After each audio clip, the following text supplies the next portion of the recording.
विद्यालय में कक्षा 7 के लिए पिकनिक की योजना बनाई जा रही है।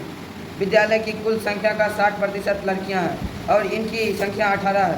पिकनिक का स्थान विद्यालय से 55 किलोमीटर दूर है और परिवहन कंपनी 22 रुपये प्रति किलोमीटर की दर से किराया लेती है। अल्पाहार यानी भोजन का कुल खर्च 42-80 रुपये होगा।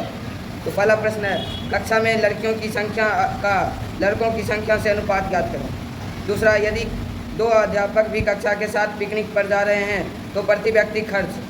तीसरा, यदि उनका पहला स्टॉप 22 किलोमीटर की दूरी पर है तो वह कुल 55 किलोमीटर की दूरी का कितने प्रतिशत दूरी तय करना बाकी है। ये सवाल जानना चाहते हैं जी।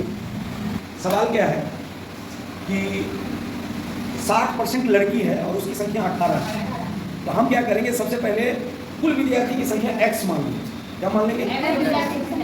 और अगर हम x का 60% निकालेंगे यानी x गुने 60/100 और बराबर 18 करेंगे तो हमको x का मान निकल जाएगा। यानी कि कुल विद्यार्थी कितना है ये पता चल जाएगा। अब कुल विद्यार्थी पता चल गया तो 18 लड़की है, उसमें से कुल विद्यार्थी की संख्या में से 18 यदि घटा देंगे तो हमको लड़के का भी संख्या पता चल जाएगा। पहला सवाल उसमें है कि लड़के और लड़की की संख्या का अनुपात क्या है।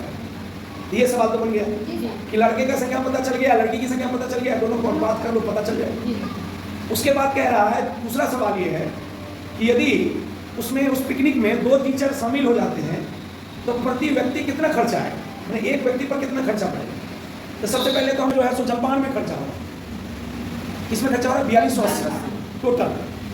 अब 55 किलोमीटर उसको जाना है, अब प्रति किलोमीटर 12 रुपये खर्चा हो रहा है। तो 2 खर्चा इसमें है, वो जलपान में और वो गाड़ी भाड़ा। जलपान का तो टोटली दिया हुआ है 4280।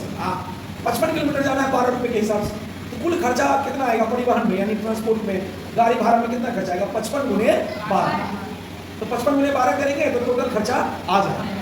अब उस 4280 में जो वाहन का खर्चा आया वो जोड़ दें। समझ में आ रहा है कि नहीं? जोड़ने के बाद टोटल खर्चा आ गया। अब विद्यार्थी की संख्या जो हमको x मालूम हुआ था उसमें 2 जोड़ देंगे क्योंकि 2 शिक्षक भी जा रहे हैं। तब निकाल देंगे प्रति व्यक्ति खर्च बराबर। प्रति व्यक्ति खर्च बराबर कितना, जितना परिवहन में और पिकनिक वो जो जलपान में खर्च हुआ है टोटल, अब बटे कितना विद्यार्थी या प्लस मास्टर।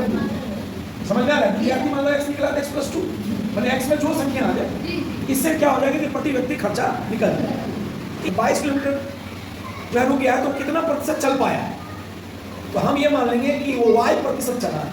कुल दूरी कितनी थी? 55। तो 55 का y% वो चला, तो 55 का y% 22 है, तो y का मान निकलेगा कितना? 55 गुने y/100 बराबर 22। पक्षांतर करेंगे तो हमको तो y का मान निकल ही जाएगा।